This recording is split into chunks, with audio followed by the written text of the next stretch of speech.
Hey, what's up? It's Jim, and today's film is Captain America. Now, this is the Captain America from 21st Century Republic Media. This is the 1990 film that it was supposed to come out in 90 or 91, and then eventually just made its way to video and television syndication. Much like the Roger Corman Fantastic Four, this film was made because, oh, if we don't make this film fast, we'll lose the rights. I think this is better than the Fantastic Four Roger Corman. He gets the super serum, and then after he gets it, like right after he gets it, like there's a Nazi there and he shoots the doctor, who is a woman. I don't know if it's a woman in the comic, I forget that. And then he shoots her, and then she loses the serum, so there's only going to be one of him when there was going to be an army.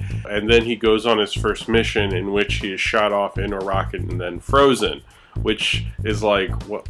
Really? Like, he was barely Captain America. He was like Captain America once. Like, I don't know, it's kind of lame. Then he wakes up in the, I guess, the early 90s, 1990 or late 80s. I think everyone involved wanted to make a good film, but the studio really seemed to be for it and didn't really support it. It's kind of embarrassing. They actually put out posters for this movie where, like, it's gonna come summer of 90 and, you know, winter of 91. They wanted to have it coincide with Captain America's 50th anniversary, and it just didn't work out. This was kind of a B-movie studio. The guy who directed this directed one of my favorite Mystery Science Theater movies, Alien from LA, starring Kathy Ireland. People who made the Batman suit from Tim Burton's Batman made the Captain America suit in this. Apparently there was fighting over the suit, and the director wanted to do more of a black suit, which might have actually looked better, because the blue suit doesn't really look that great. It looks a little goofy. And occasionally he throws his shield, but not too much. I'm guessing the shield costs a lot of money. The guy playing Captain America is Mark Salinger, who is the son of J.D. Salinger.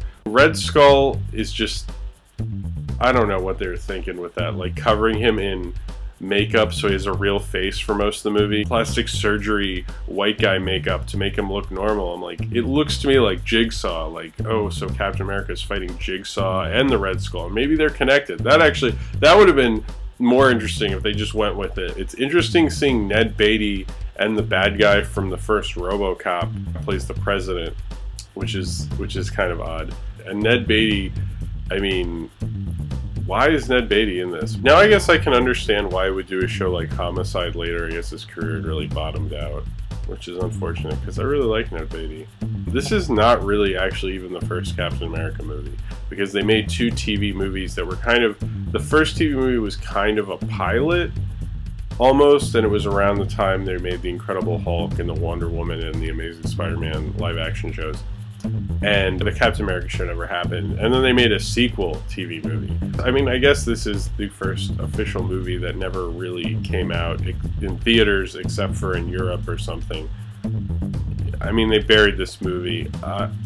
I think it kind of deserved it. It's pretty forgettable, and it's pretty bad. And the fact that they don't really try to make a difference between before he takes the serum and afterwards, except he has like a limp, because they wanted two different actors to like show what the serum did and how amazing it was.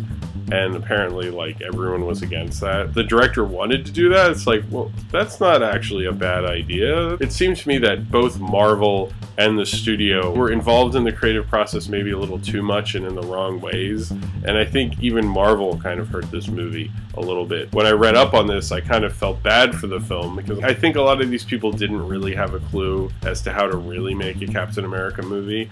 But I feel like the fact that they didn't even finish shooting, they pieced this thing together from what they had shot, like they needed to do a couple more weeks, makes you kind of then go, well, it wasn't really even what they even wanted to do. It was like the studio mangled it so much. No, don't see this, because this isn't very good. So if you have seen Captain America and you would like to talk about it, then comment below in the comments, and subscribe if you would like to.